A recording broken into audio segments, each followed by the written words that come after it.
The sound of hooves pounding against the hard, packed earth echoed through the vast Wyoming plains as Samuel Reed pushed his stallion to its limits. The year was 1875, and a violent storm was brewing on the horizon, dark clouds gathering like an army preparing for battle. Samuel had been trailing a small herd of cattle that had broken away during the last thunderstorm, but with the sky turning an ominous shade of green, he knew he needed to get back to his ranch before nature unleashed its fury. "Come on, Thunder," he urged his horse, leaning forward in the saddle. The wind whipped his duster around his legs and threatened to tear his hat from his head. At 32, Samuel had weathered many storms on his modest ranch, but something about this one sent a chill down his spine that had nothing to do with the dropping temperature. The first fat raindrops began to fall as his property came into view. The two-story farmhouse stood sturdy against the darkening sky, and the large barn just beyond it was already battened down against the coming storm. Lightning cracked across the sky, followed immediately by a deafening boom of thunder that made even his seasoned horse skitter nervously. By the time Samuel reached the barn, the rain was coming down in sheets. He dismounted quickly, leading Thunder inside the shelter of the barn. The interior was dim, lit only by a single lantern hanging from a hook near the door. As he began to remove Thunder's saddle, a soft sound caught his attention, something that didn't belong among the normal settling of the barn and the animals shuffling in their stalls. Samuel froze, his hand instinctively moving to the revolver at his hip. "Who's there?" he called, his voice firm despite the unease creeping up his spine. When no answer came, he grabbed the lantern and moved deeper into the barn. The sound came again, a weak cough followed by labored breathing. Samuel raised the lantern higher, casting its glow toward the back corner of the barn, where a pile of hay was stacked against the wall. There, huddled among the hay, was a woman. Her clothes were torn and mudded, her face pale as moonlight except for the unhealthy flush high on her cheeks. Dark hair, tangled and damp, clung to her forehead where beads of sweat gathered despite the cool air. She looked up at him with fever-bright eyes, a startling shade of blue that seemed almost luminous in her sickly face. "Please," she whispered, her voice barely audible above the rain hammering on the barn roof. "Don't hurt me." Samuel immediately holstered his weapon and approached slowly as he would a spooked horse. "I'm not going to hurt you, miss," he said, keeping his voice gentle. "My name's Samuel Reed. This is my ranch you found yourself on." The woman tried to push herself up but collapsed back into the hay, a fit of coughing racking her slender frame. Samuel knelt beside her, placing the lantern on a nearby crate. Up close, he could see that her illness was serious. Her breathing was shallow and rapid, and heat radiated from her skin. "What's your name?" he asked, already shrugging out of his duster to wrap around her trembling shoulders. "Hannah," she managed between coughs. "Hannah Morgan." "Miss Morgan, you're burning with fever. How long have you been out here?" "I don't remember," she said, her eyes struggling to focus on his face. "Was riding to Laramie. Horse spooked at lightning. Threw me." Her words slurred as her eyelids fluttered closed. Samuel knew he had no choice. This woman needed care, and the storm was only getting worse. With careful movements, he gathered her into his arms, surprised at how light she felt despite the sodden state of her clothes. Thunder nickered nervously from his stall as Samuel carried Hannah toward the barn door. "Hush now," he told the horse. "I'll be back to tend to you properly once I get Miss Morgan here settled." The dash from barn to house was brutal, rain stinging his face and soaking through his shirt.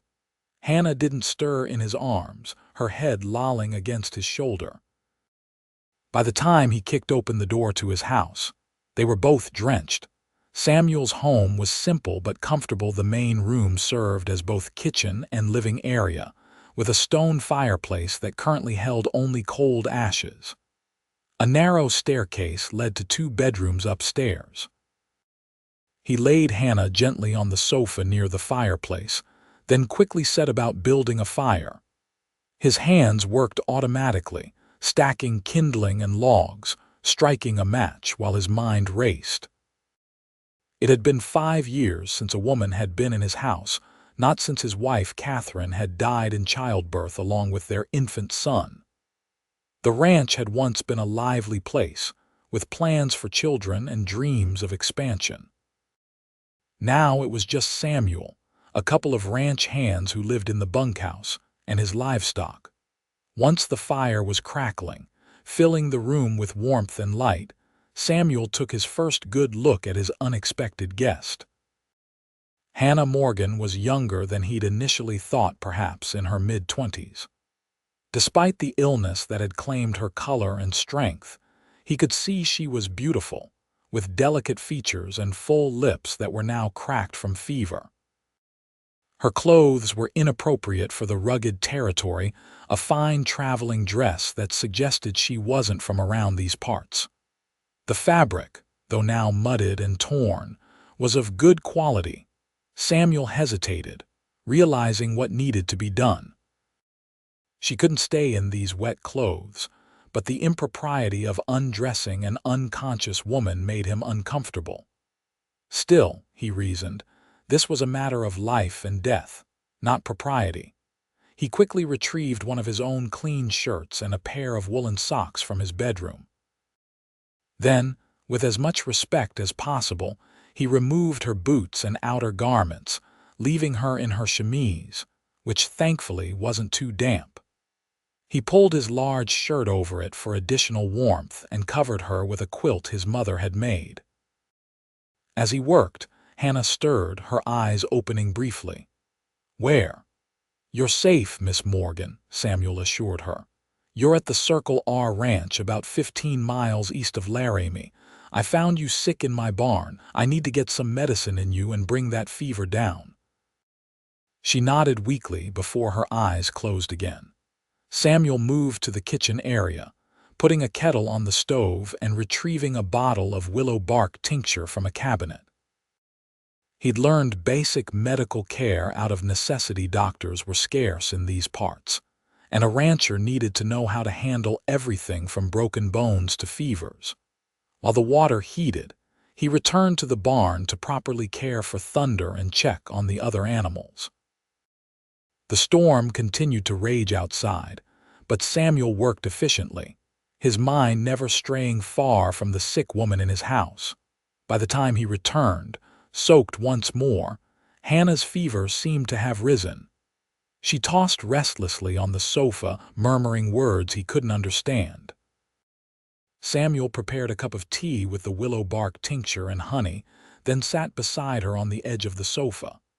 "Miss Morgan," he said, gently shaking her shoulder. "Hannah, I need you to drink this. It'll help with the fever." Her eyes fluttered open, unfocused and bright with fever. "Father," she whispered. "No, it's Samuel Raid. You're ill and I'm trying to help you."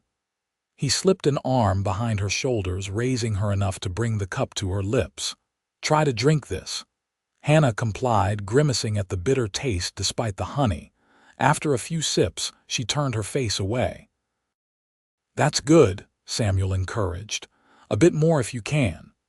She managed another small sip before collapsing back against the pillow he'd placed under her head. "Thank you," she whispered, her eyes already closing again.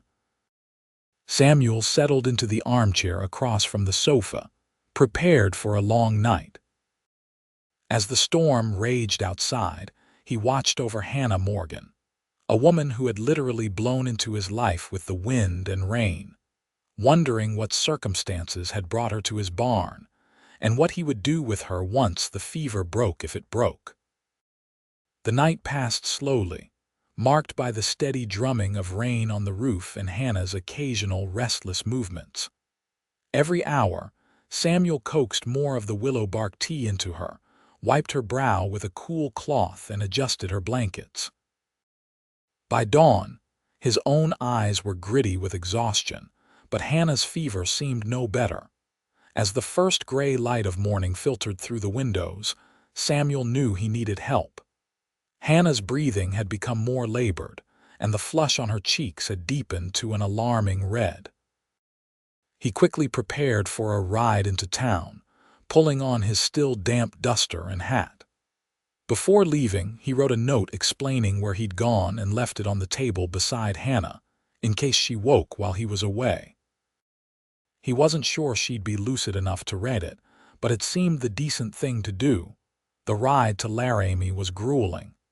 The storm had passed, but it had left the trail muddy and treacherous. Thunder picked his way carefully, seeming to understand the urgency of their mission. Samuel pushed the horse as much as he dared, his mind filled with images of Hannah's feverish face. It had been so long since he'd felt responsible for another person. After Catherine died, he'd retreated into himself, focusing solely on the ranch and avoiding the complications that came with human connections. Now, suddenly, here was this woman, dependent on him for her very survival. In town, Samuel headed straight for Doc Wilson's office, tying Thunder to the hitching post outside the small white building. The doctor, a grizzled man in his 60s with a perpetually concerned expression, looked up from his desk as Samuel burst through the door. "Samuel Raid," the doctor greeted him, setting aside the journal he'd been writing in. "Don't often see you in town unless you're delivering a calf or setting a bone yourself. What brings you here?" Samuel quickly explained about finding Hannah in his barn, describing her symptoms and the remedies he'd already tried. Doc Wilson listened carefully, nodding occasionally and gathering supplies as Samuel spoke. "Sounds like pneumonia," the doctor said, placing bottles of medicine and clean bandages into his bag. "Especially if she was caught in that storm before you found her. We'll need to act quickly. My horse is tied up out back. I'll follow you to your place." The return journey seemed even longer to Samuel, though they made good time. His worry grew with each passing mile. What if Hannah had worsened in his absence? What if she had tried to get up and fallen? What if her fever had spiked even higher? When they finally arrived at the Circle R, Samuel dismounted before Thunder had fully stopped, rushing toward the house with Doc Wilson close behind. He burst through the door, eyes immediately seeking Hannah on the sofa. She was exactly as he'd left her, but her breathing seemed more labored, her chest rising and falling in quick, shallow movements. The doctor moved past Samuel, setting his bag on the table and bending over Hannah with practiced efficiency. "How long has she been like this?" Doc Wilson asked, placing a hand on her forehead and then checking her pulse. "She was feverish when I found her yesterday evening, but it seems worse now," Samuel replied, hovering nearby, unsure how to help. The doctor nodded, opening Hannah's eyes one at a time to examine them, then listening to her chest with his stethoscope. "Definite congestion in both lungs. The fever's dangerously high. We need to cool her down immediately, and I've brought stronger medicine than your willow bark." The next hours passed in a blur of activity. Samuel fetched water from the well, torn strips of cloth for cool compresses, and followed the doctor's instructions precisely. They spooned medicine into Hannah's mouth, bathed her face and arms with cool water, and propped her up with pillows to ease her breathing. By mid-afternoon, Doc Wilson sat back in the armchair, wiping his brow. "We've done what we can for now. The rest is up to her and the good Lord." Samuel looked at Hannah, who seemed to be resting more peacefully. "Will she recover?" "Hard to say," the doctor replied honestly. "She's young and seems strong despite her current state. That's in her favor. But pneumonia is a serious business, especially out here where the elements are harsh and help isn't always near." Samuel nodded, his jaw tight. "What do I need to do now? Keep giving her the medicine every 4 hours. Continue with the cool compresses if the fever rises again. Try to get some broth into her when she's conscious enough to swallow, and pray if you're the praying type. Doc Wilson began packing his bag. I'll come back tomorrow to check on her, but send for me sooner if she takes a turn for the worse.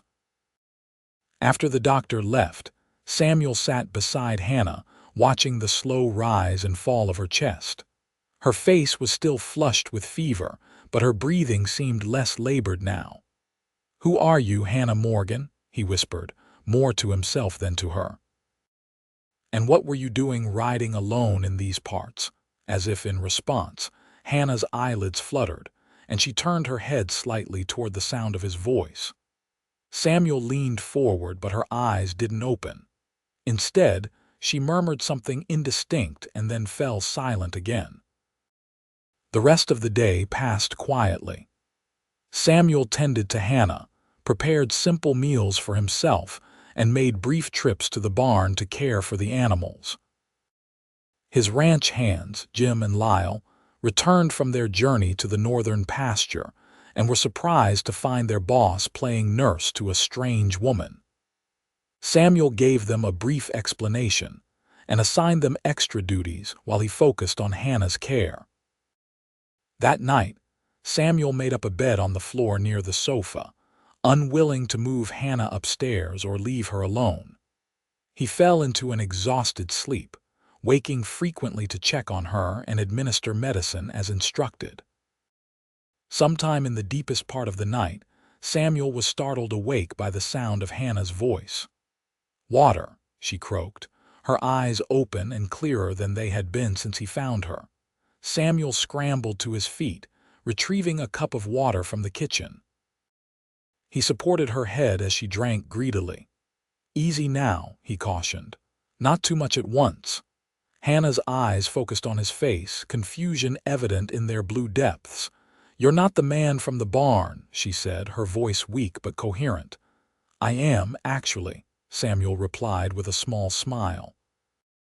"Samuel Reed, you've been very ill, Miss Morgan. You have pneumonia, according to the doctor." She frowned, looking around the room. "I'm in your house." "Yes, I couldn't leave you in the barn in your condition. You've been here for a day and a night now." Hannah's hand went to the oversized shirt she was wearing, and alarm crossed her features.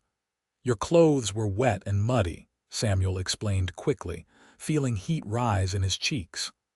I tried to be respectful. You're still wearing your, undergarments. I just added my shirt for warmth." Hannah seemed to accept this explanation, or perhaps she was simply too weak to protest. "Thank you for helping me," she said, sinking back against the pillows. "I remember now. The storm, my horse bolting. What brings you to these parts, if you don't mind my asking?" "It's unusual for a lady to be traveling alone." A shadow passed over Hannah's face. "I was running away," she admitted after a moment. "From Cheyenne. I was trying to reach Laramie, where I have a friend." Samuel wanted to ask more questions: what she was running from, who her friend was, why she was traveling without escort, but he could see exhaustion claiming her again. "You should rest," he said instead. "We can talk more when you're stronger." Hannah nodded, her eyelids already drooping. "You're very kind, Mr. Reed." "Samuel," he corrected gently. "And anyone would have done the same." A faint smile touched her lips before sleep claimed her again, but Samuel knew his words weren't entirely true. Not everyone would take in a stranger, care for them through illness, open their home. Many in these rough territories would have left her to fend for herself or worse. As he settled back onto his makeshift bed, Samuel wondered at the turn his life had taken in just 24 hours. For years, he had kept to himself, speaking only when necessary, avoiding entanglements. Now here he was, with a beautiful woman in his home and her welfare consuming his thoughts. He told himself it was just basic human decency, nothing more. But as he drifted back to sleep, the image of Hannah's blue eyes looking into his stayed with him, stirring something he thought had died along with Catherine 5 years ago. The next morning brought a marked improvement in Hannah's condition. Her fever had broken during the night, leaving her weak but clear-headed. When Samuel helped her sit up and offered a bowl of broth he'd prepared, she managed to hold the spoon herself, though her hand trembled with the effort. "You're quite the cook, mister." "Read Samuel," she amended when he raised an eyebrow at the formal address. "Not really," he admitted, "but I've had to fend for myself for some time now." Hannah sipped another spoonful of broth before asking, "Do you live here alone? This seems like a large house for one person." A familiar pang squeezed Samuel's heart. "It wasn't always just me," he said quietly. "My wife, Catherine, passed 5 years ago. She was carrying our first child." Hannah's face softened with sympathy. "I'm so sorry. That must have been devastating." Samuel nodded, not trusting himself to speak further on the subject. After a moment, he cleared his throat and changed the topic. "You mentioned you were running away from Cheyenne. Are you in some kind of trouble, Miss Morgan?" Hannah set down her spoon, her appetite apparently gone. "Please call me Hannah. And yes, I suppose I am in trouble, though not with the law." She hesitated, then continued. "I was engaged to be married to a man named Victor Holloway. He's a banker in Cheyenne, quite prominent and respected. At least, that's his public face." Samuel waited as Hannah seemed to gather her thoughts. "I discovered he has cruel tendencies. He hides them well, but when we were alone, he would become controlling, possessive. He hurt me." Her hand unconsciously went to her upper arm, where Samuel guessed bruises might be hidden beneath his shirt. "When I tried to break our engagement, he threatened me. Said no one would believe me over him, that he'd ruin my reputation, that I had nowhere to go." Anger flared in Samuel's chest at the thought of someone hurting this woman. "So you ran?" Hannah nodded. "My friend Sarah lives in Laramie with her husband. She wrote to me months ago, saying I could come to them if I ever needed help. I didn't want to cause trouble for them, but after Victor's last episode, I felt I had no choice. I left in the middle of the night, took what money I had saved, and bought a horse." "That was brave," Samuel said, his respect for her growing, "but dangerous, traveling alone." "I know," Hannah sighed. "I didn't plan well. I've never been on my own before. My parents died 2 years ago, and I've been living with my aunt in Cheyenne. She was the one who introduced me to Victor, and she refused to believe he could be anything but the gentleman he pretends to be." Before Samuel could respond, a knock at the door announced Doc Wilson's return. The doctor was pleased with Hannah's improvement but cautioned that she wasn't out of danger yet. "Pneumonia can seem to retreat and then come roaring back," he warned. "You need complete rest for at least a week, young lady. No traveling, no exertion, and continue taking the medicine I left." After examining Hannah thoroughly, Doc Wilson pulled Samuel aside. "She's doing better than I expected, but she's still weak. The congestion in her lungs is clearing, but slowly. She shouldn't be moved for some time." Samuel nodded. "She can stay here as long as necessary." The doctor gave him a shrewd look. "That's generous of you, Samuel, but you might want to consider your reputation and hers." "A single woman staying in a bachelor's home." "I'm aware of how it might look," Samuel cut in. "But my ranch hands are here, and I can ask Mrs. Peterson from the neighboring farm to come stay as a chaperone if needed. Hannah's health is what matters now." Doc Wilson seemed satisfied with this answer. "Always knew you were a decent man, Samuel Reed, just looking out for both of you." After the doctor left, Samuel relayed his recommendation to Hannah, who looked distressed. "I can't impose on you like this," she protested. "You've already done so much. Perhaps I could hire a wagon to take me to Laramie tomorrow." Samuel shook his head firmly. "You heard the doctor. No traveling for at least a week, and it's no imposition. I have the space, and it's not like I'm short on food." He gestured around the comfortable but simply furnished room. "It's not fancy, but you're welcome to stay until you're well enough to travel safely." Hannah looked like she wanted to argue further, but exhaustion was clearly overtaking her again. "You're too kind," she murmured. "I don't know how I'll ever repay you." "There's no need," Samuel assured her. "Just focus on getting better." As Hannah drifted off to sleep again, Samuel went outside to inform his ranch hands of the situation.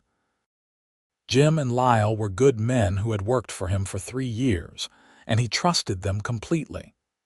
"Miss Morgan will be staying with us for at least a week while she recovers," he explained. "I'd appreciate if one of you could ride over to the Petersons' place and ask if Mrs. Peterson might come by tomorrow, just to make sure everything is proper." Jim, the older of the two men, nodded his understanding. "I'll go now, boss. And don't worry about the ranch work. Lyle and I can handle things while you're playing nurse." There was no mockery in Jim's tone, only a hint of approval.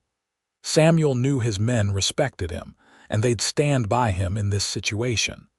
The next few days established a new routine at the Circle R Ranch. Samuel spent most of his time caring for Hannah, whose strength returned slowly but steadily. Mrs. Peterson, a kindly widow in her 50s, came each day to sit with Hannah for a few hours, allowing Samuel to attend to ranch business and giving Hannah female companionship. Hannah proved to be an engaging patient. Despite her illness, her wit and intelligence shone through in their conversations. Samuel found himself looking forward to their talks, sharing meals, and even reading to her in the evenings from one of the few books he owned. "You read beautifully," Hannah commented one night after he finished a chapter of Ivanhoe. "Did you study literature?" Samuel closed the book, feeling slightly embarrassed. "My mother was a schoolteacher before she married my father. She insisted I receive a proper education, even out here on the frontier. I attended a school back east for a few years, then returned to help my father with the ranch." "You must have loved books to read so expressively," Hannah observed, her perceptiveness catching him off guard. I do," he admitted. "There wasn't much time for reading once I took over the ranch, especially after." He trailed off, not wanting to mention Catherine again. Hannah seemed to understand. "Life has a way of changing our paths," she said softly. "I always dreamed of being a teacher myself, but after my parents died, practical concerns took precedence." "You'd make a fine teacher," Samuel told her, meaning it. "You have a natural curiosity and a way of expressing yourself that would inspire children." A pleased blush colored Hannah's cheeks. "Thank you. Perhaps someday, if I can establish myself in Laramie, I might pursue that dream again." As the days passed, Hannah grew strong enough to move around the house, though she tired easily. Samuel found himself watching her as she sat by the window, her dark hair now clean and shining, catching the sunlight. Or when she insisted on helping with simple meal preparations, her slender hands moving deftly despite her lingering weakness. It had been so long since his house had felt like a home, with the scent of baking bread and the sound of laughter filling the rooms.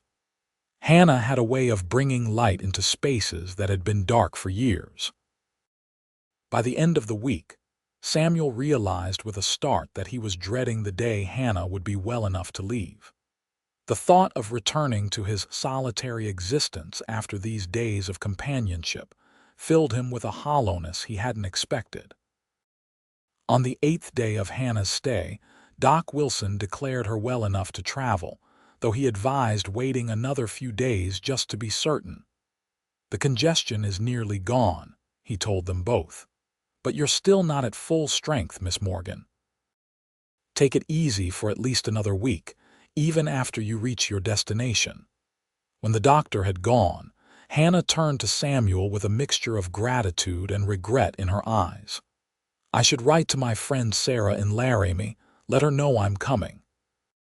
Perhaps she and her husband could send a wagon for me in a few days. Samuel nodded, trying to keep his expression neutral. Of course. I can have Jim deliver the letter when he goes to town tomorrow. Samuel, Hannah said hesitantly, I don't know how to thank you properly for everything you've done. You saved my life. Anyone would have done the same, he replied automatically. Hannah shook her head. No, they wouldn't. Many men would have left me in that barn or worse. You've been kind and honorable and... She paused, seeming to search for words. You've made me feel safe for the first time in a very long time. Something in her voice made Samuel look at her more closely. The afternoon sun streaming through the window illuminated her face, showing the delicate curve of her cheek, the fullness of her lips, the depth of her blue eyes. Without consciously deciding to, he reached out and took her hand. I'm glad you feel safe here, he said, his voice rougher than he intended. And I want you to know that you're welcome to stay longer if you wish, not just until you're fully recovered, but after that as well. Hannah's eyes widened slightly. What are you saying, Samuel? He hadn't planned this, hadn't even acknowledged to himself what he was feeling until this moment. But now that the words were hovering between them, Samuel knew they were true. I'm saying that I've grown fond of you, Hannah. More than fond. I know it's sudden, and perhaps inappropriate given the circumstances of our meeting, but these past days with you have been the happiest I've known in years. A flush spread across Hannah's cheeks, but she didn't withdraw her hand from his. I've felt it too, she admitted softly. But I didn't want to presume or to take advantage of your kindness. It's not presumption, Samuel assured her, and I'm not offering out of kindness. I'm offering because I... He faltered, the word love too weighty, too sacred to use so soon. Because I care for you and I'd like the chance to see where these feelings might lead. Hannah's free hand came up to touch his cheek, a gesture so tender it made his breath catch. I'd like that too, she whispered, but there's something you should know first. Victor, my former fiancé, isn't the type to let go easily. If he discovers where I am, he might come looking for me. Samuel covered her hand with his own. Let him come, he said firmly. I'm not afraid of a bully who preys on women. And I promise you this, Hannah Morgan, as long as you're under my roof, no one will harm you. The conviction in his voice seemed to reassure her. Hannah's smile was radiant, transforming her face. Then I accept your invitation, Samuel Reed. I'll stay, at least for a while longer. The tension that had been building in Samuel's chest released, replaced by a buoyant feeling he scarcely recognized as happiness. On impulse, he leaned forward and pressed a gentle kiss to Hannah's forehead, inhaling the clean scent of her hair. I'll make sure you don't regret it, he promised. The next few days brought a subtle but significant shift in Samuel and Hannah's relationship. While they maintained propriety, especially when Mrs. Peterson was present, there was a new warmth between them, lingering glances across the room, fingers brushing when passing a dish at dinner, conversations that stretched late into the evening. Hannah wrote to her friend Sarah, explaining her situation and her decision to stay at the Circle R for the time being. She was honest about her growing feelings for Samuel, while acknowledging the newness of their connection. As Hannah's strength returned, she began to take a more active role in the household. She insisted on cooking meals, tidying the living areas, and even helping with light outdoor chores when Samuel wasn't looking. Her natural intelligence and capability impressed Samuel, who found himself increasingly admiring not just her beauty, but her resilience and practical nature. One evening, as they sat on the porch watching the sunset paint the vast Wyoming sky in shades of orange and purple, Hannah turned to Samuel with a thoughtful expression. Tell me about your life before, she said, if it's not too painful to discuss. I'd like to know more about Catherine, about the man you were. Samuel was silent for a long moment, watching a hawk circle lazily above the distant pasture. Finally, he spoke, his voice quiet but steady. Catherine was a town girl. Her father owned the general store in Laramie. We met when I was 23, delivering cattle to the railroad. She was beautiful blonde hair, green eyes, always laughing. I couldn't believe my luck when she agreed to marry me and move out here to the ranch. Hannah listened attentively, her face showing no jealousy, only compassion. We were happy, Samuel continued. The ranch was smaller then, but prospering. Catherine learned to cook over an open fire, to garden in this stubborn soil, to be a rancher's wife. She never complained, though I know she missed town life sometimes. He paused, his throat tightening. When she told me she was expecting, it was the happiest day of my life. We had such plans, adding on to the house, hiring more hands so I could spend more time with the family. But then, he shook his head, the memory still painful after 5 years. There were complications, he said simply. The doctor came, but it was too late. I lost them both in the space of an hour. Hannah's hand found his, her fingers warm and reassuring. I'm so sorry, Samuel. She sounds like a wonderful woman. She was, he agreed. And for a long time after, I couldn't imagine ever feeling anything again. I just existed, ran the ranch, kept to myself. And now, Hannah asked softly. Samuel turned to look at her, his eyes meeting hers directly. Now I'm remembering what it feels like to look forward to each new day, to have someone to share thoughts with, to care about someone's happiness more than my own. Hannah's eyes glistened with unshed tears. I never thought I'd find someone like you, she confessed. After Victor, I was prepared to live independently, to never trust a man again. But you've shown me that there are good men in this world, men who are strong without being cruel, who protect without possessing. Samuel raised her hand to his lips, pressing a kiss to her knuckles. I'm not perfect, Hannah.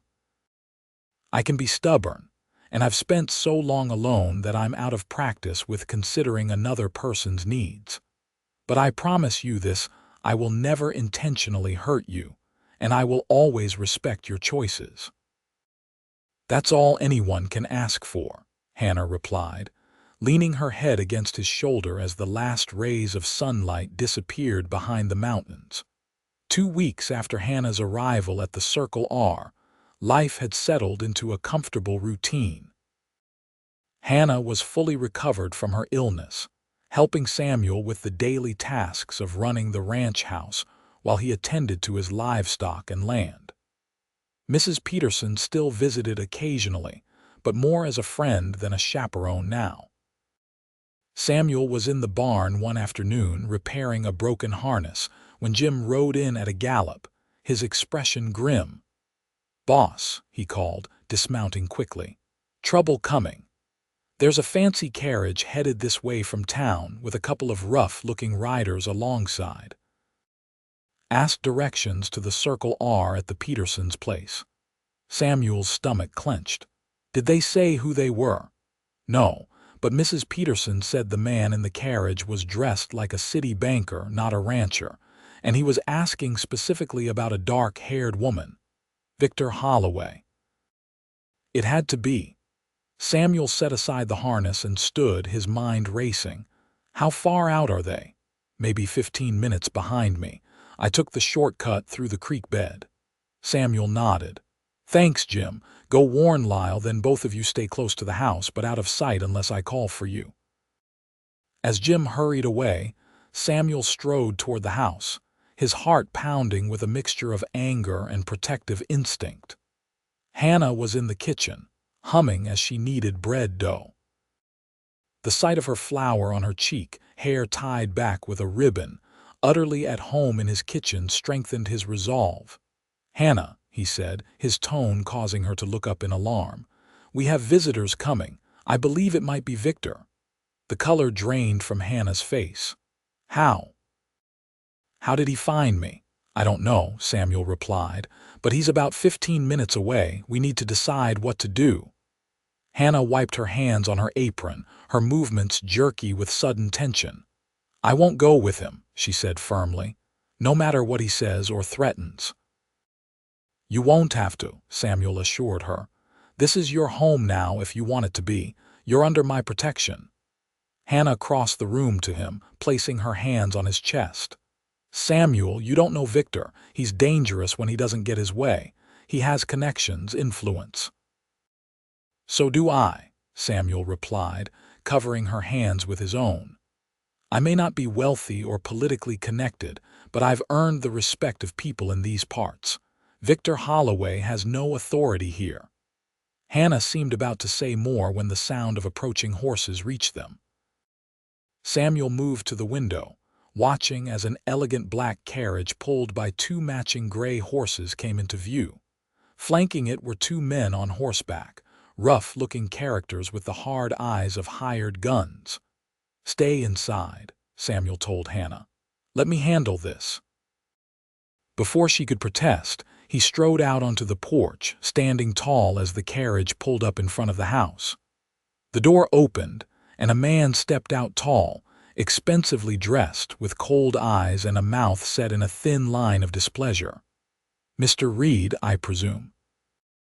The man called, not bothering to approach the porch. That's right, Samuel replied evenly. And you would be Victor Holloway from the First Bank of Cheyenne. The man straightened his waistcoat with manicured hands. I believe you're harboring my fiancée, Miss Hannah Morgan. I've come to take her home. Samuel crossed his arms over his chest. Miss Morgan is no longer your fiancée, Mr. Holloway. She broke that engagement before leaving Cheyenne, and she's here of her own free will. Victor's expression hardened. I see she's poisoned your mind with her lies. Hannah is unwell, Mr. Reed. She suffered a nervous collapse after the death of her parents and often becomes confused.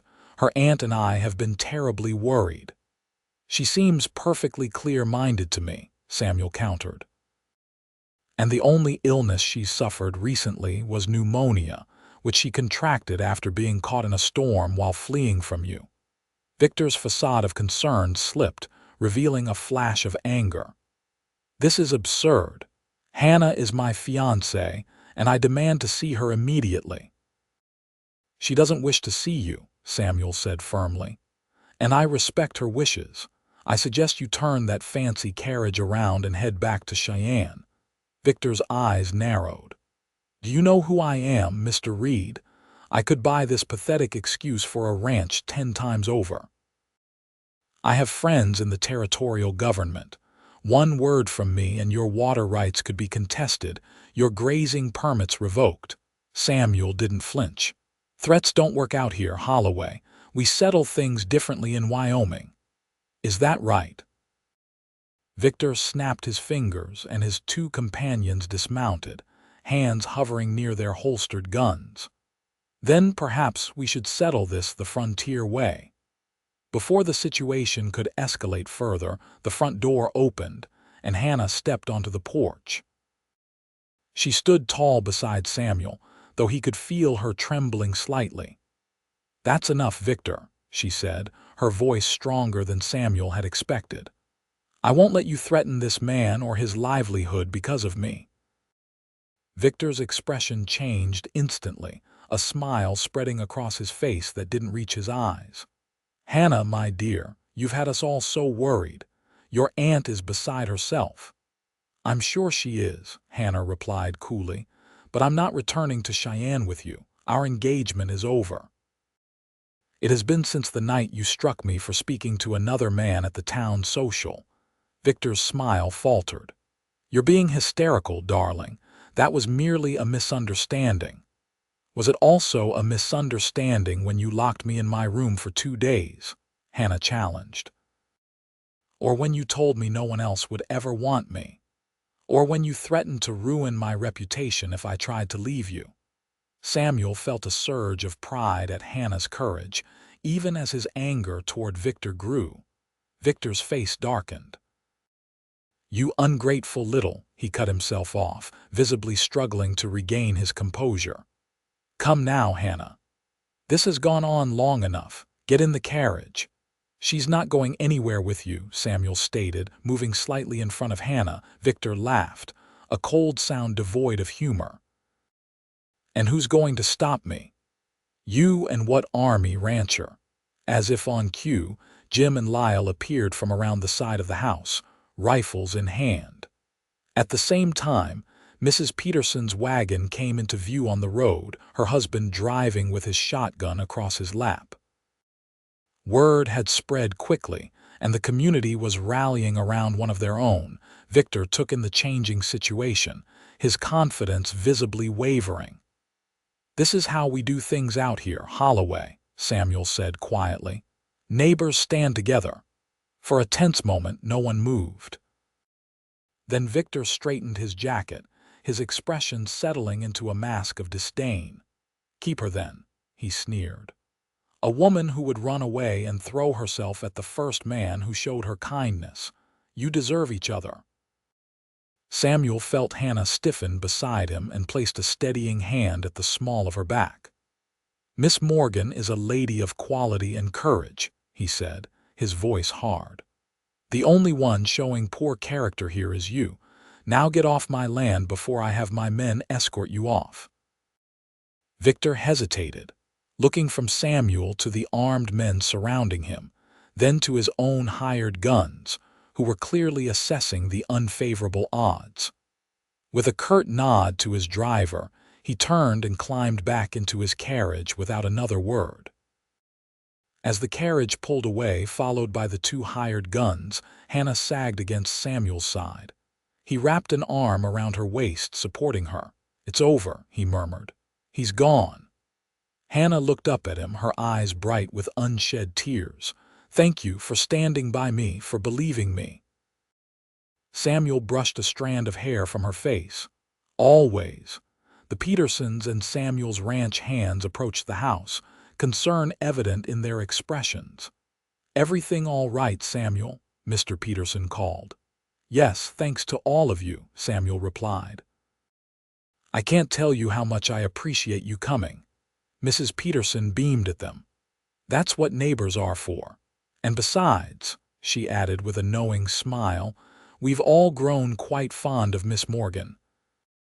After thanking everyone and assuring them that the danger had passed, Samuel and Hannah returned to the quiet of the house. Hannah moved to the kitchen, her hands automatically resuming their work with the bread dough, though Samuel could see she was still shaken. I never thought he'd come all this way, she said, punching the dough with perhaps more force than necessary. He must have questioned people in Laramie, figured out which direction I was headed. Samuel leaned against the doorframe, watching her. Do you think he'll come back? Hannah shook her head. No, Victor cares too much about his image. Being confronted, being seen as the villain in front of witnesses, that's not something he'll risk again. His power comes from manipulation and secrecy, not open confrontation. Relief washed through Samuel. Good. Because I meant what I said out there. This is your home now if you want it to be. Hannah's hands stilled in the dough. She looked up at him, her expression suddenly vulnerable. Is that a formal invitation, Samuel Reed? Samuel crossed the room to stand before her, taking her flour-covered hands in his. Hannah Morgan, these past weeks have been the happiest I've known in years. I know it's fast, perhaps too fast, but I've fallen in love with you. Hannah's eyes widened, a smile beginning to curve her lips. I'm not asking for promises right now, Samuel continued. Just for you to stay, to give us time to know each other better, and maybe when you're ready to consider a more permanent arrangement. Samuel, Hannah said softly, I've known since that day on the porch when you told me about Catherine that my heart was already yours. I love your strength, your kindness, your integrity. I love the way you treat your animals and your workers with respect. I love the way you read poetry as if the words matter. Samuel felt his chest tighten with emotion. Are you saying yes? "I'm saying that I love you," Hannah replied, "and that nothing would make me happier than to build a life here with you." Unable to contain his joy, Samuel pulled her into his arms, flower and all, and kissed her. Hannah responded with equal fervor, her arms winding around his neck. When they finally broke apart, both were breathless and smiling. "I should warn you," Samuel said, resting his forehead against hers, "ranching is a hard life. There will be drought years and harsh winters. It's not the comfortable town life you might have had." Hannah laughed softly. "After these weeks of helping around the ranch, do you really think I'm afraid of hard work? Besides, comfort isn't worth much without love and respect. I've learned that lesson well." Samuel kissed her again, marveling at his good fortune.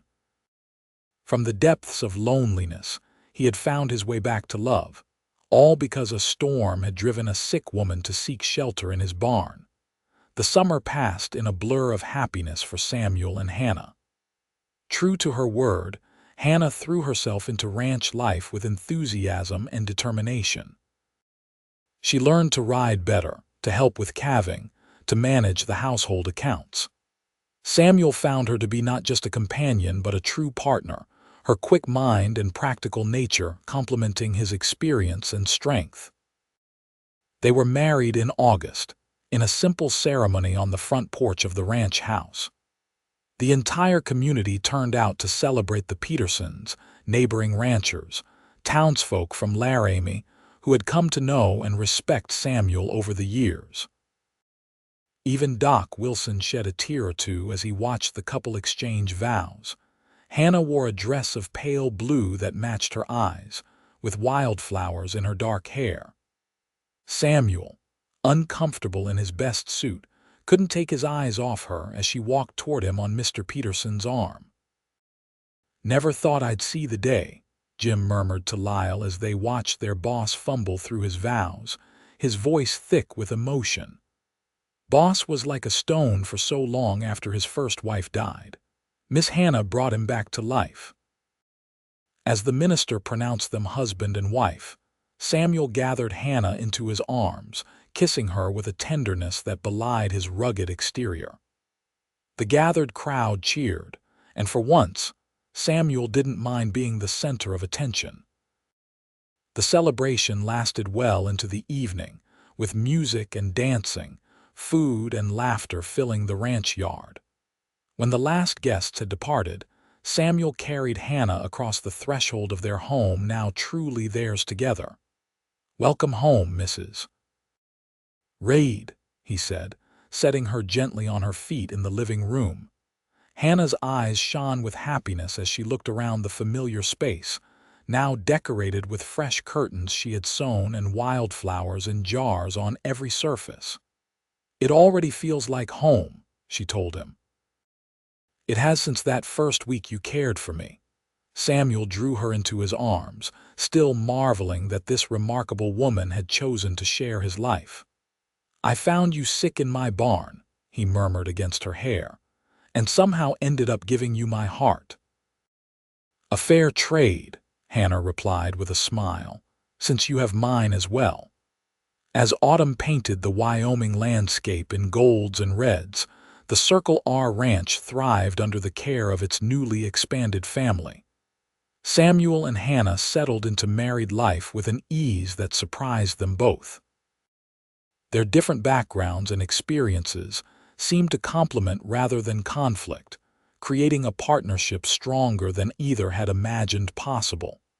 Hannah wrote to her friend Sarah in Laramie, sharing her happiness and inviting her to visit. She also, with Samuel's blessing, reached out to her aunt in Cheyenne, offering forgiveness and a chance to rebuild their relationship. The response was cautious but hopeful, suggesting that time might heal that breach as well. Victor Holloway never returned to the Circle R, though they heard through town gossip that he had spread malicious rumors about Hannah for a time. Eventually, even those faded as he became engaged to another young woman from a prominent family, news that made Hannah pray silently for the girl's well-being. As winter approached, bringing the first dusting of snow to the mountains, Hannah and Samuel sat before the fire in their living room, planning improvements to the ranch for the coming year.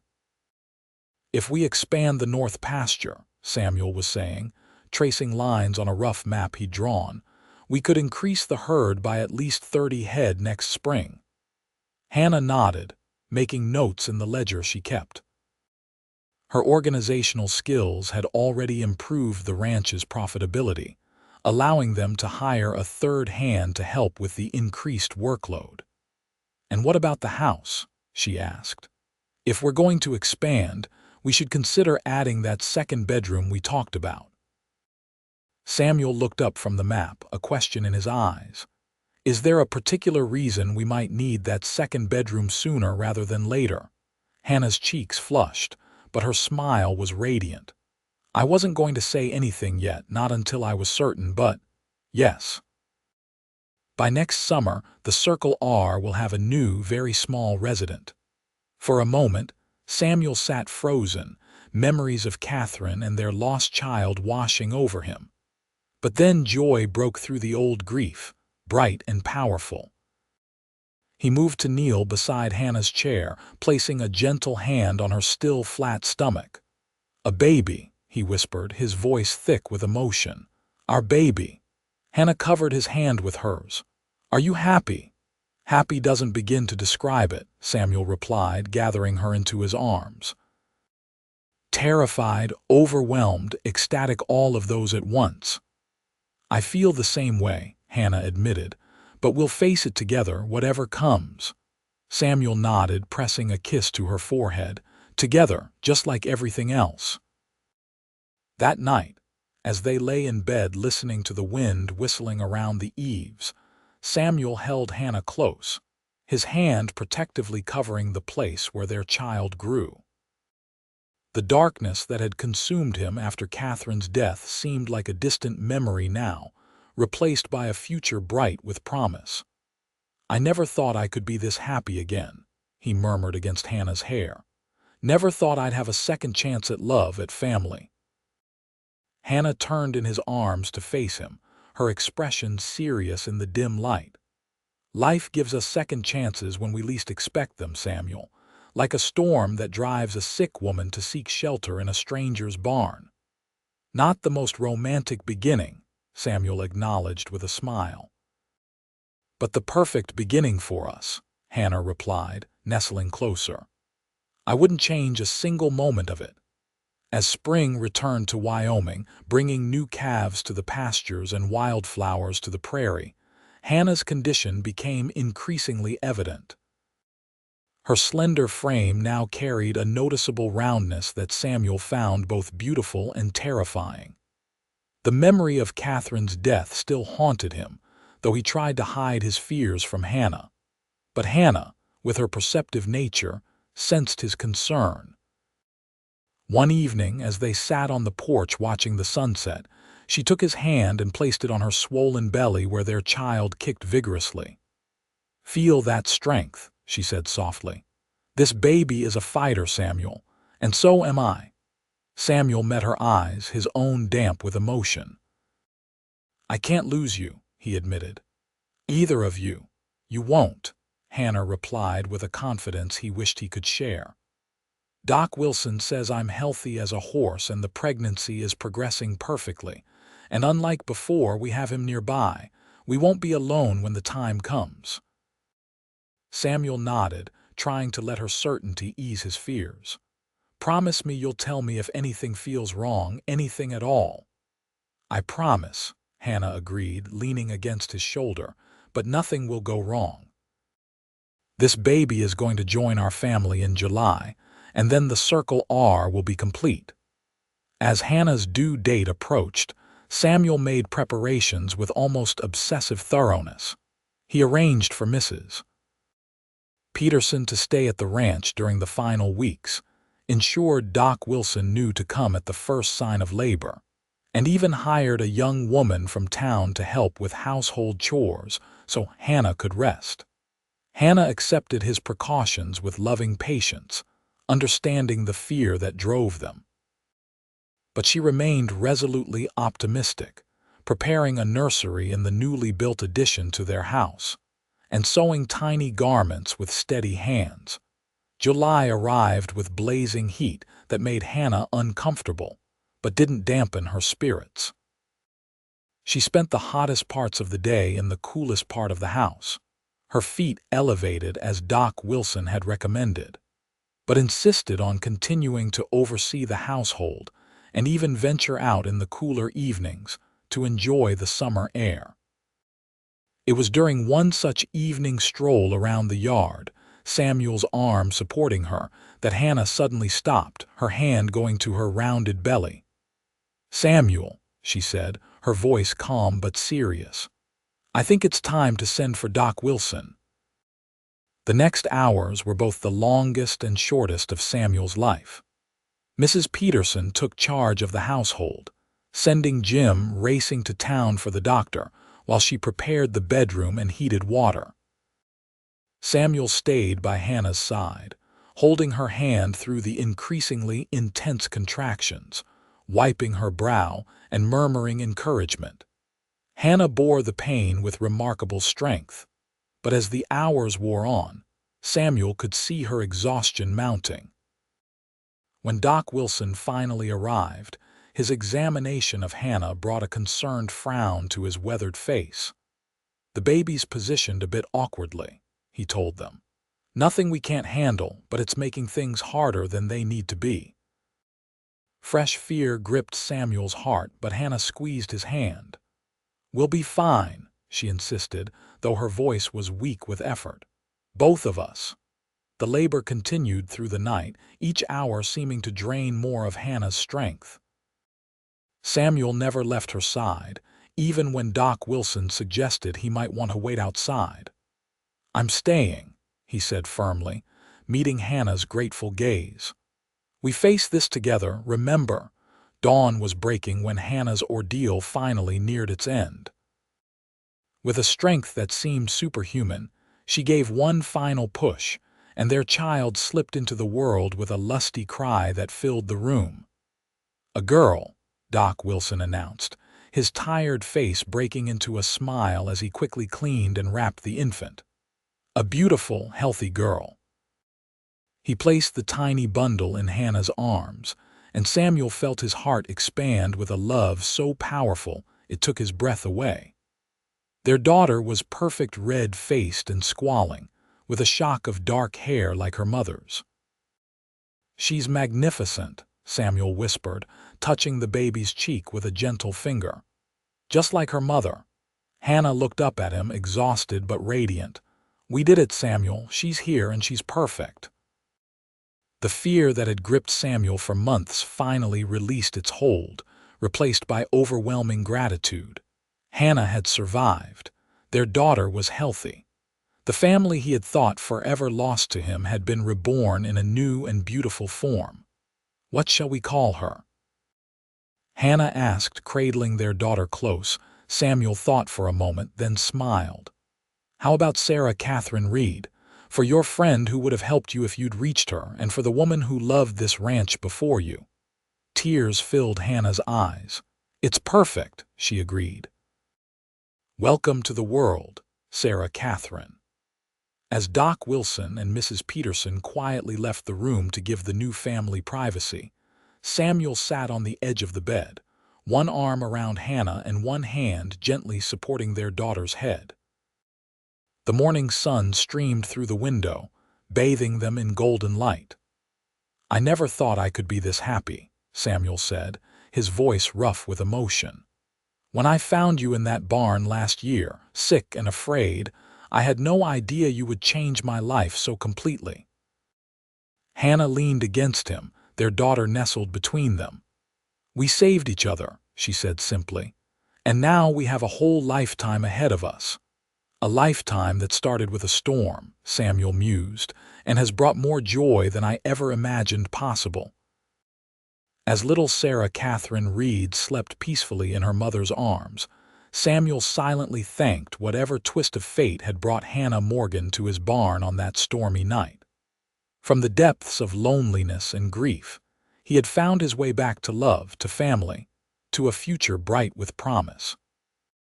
The Circle R Ranch, once a place of solitary work and quiet sorrow, had become a home again filled with laughter, love, and the endless possibilities that come with a second chance at happiness. In the years that followed, the Reed family thrived on their Wyoming ranch. Little Sarah grew into a strong, curious girl with her mother's dark hair and her father's steady temperament. She was joined 2 years later by a brother, Samuel Jr., and 3 years after that by another sister they named Elizabeth. Hannah, despite her refined upbringing, proved to be an exceptional rancher's wife and business partner. Her organizational skills and education helped expand the Circle R into one of the most prosperous operations in the territory. She even started a small school on the ranch for their children and those of neighboring families, fulfilling her dream of becoming a teacher. Samuel watched his family grow with constant amazement and gratitude. The loneliness that had once consumed him was now just a distant memory, replaced by the joyful chaos of family life. Each night, as he and Hannah stood on their porch watching the sun set over land that would one day belong to their children, he marveled at how completely his life had changed. "Do you ever think about that night?" Hannah asked him once as they celebrated their 10th anniversary. "The storm that brought me to your barn." Samuel pulled her close, pressing a kiss to her temple. "I thank God for that storm every day," he replied. "It brought me the greatest blessing of my life, you." Hannah smiled up at him, the years having added character to her beauty but dimmed none of its radiance. Who would have thought that being sick in a stranger's barn would lead to all this happiness? "Not me," Samuel admitted with a laugh. "But I'm grateful for every moment of it." And as they turned to rejoin their children and friends in the celebration, Samuel reflected that sometimes the greatest journeys begin in the most unlikely places, like a cowboy finding a sick woman in his barn, nursing her back to health, and in the process, giving her his heart and receiving hers in return.